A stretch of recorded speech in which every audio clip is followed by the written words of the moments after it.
amigas de Alcinópolis.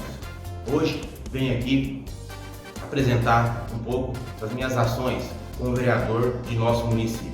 Conquistei mais de R$1.600.000 de emenda parlamentar para o nosso município, sendo ela na esfera estadual, sendo ela na esfera federal.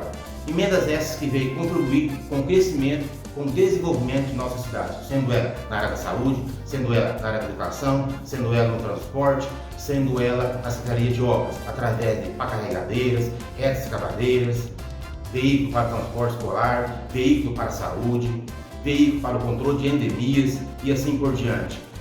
Verbas essas destinadas também para custeio da área da saúde. Portanto, meus amigos, sou grato, venho aqui pedir apoio maciço de nossa população. Quero continuar contribuindo para o crescimento de nossa cidade juntamente com o prefeito Dalmi. Então venho aqui, dia 15 de novembro, vote para vereador Ângelo do Nicola, número 25555 e prefeito Dalmi e Walter Vice, número 25.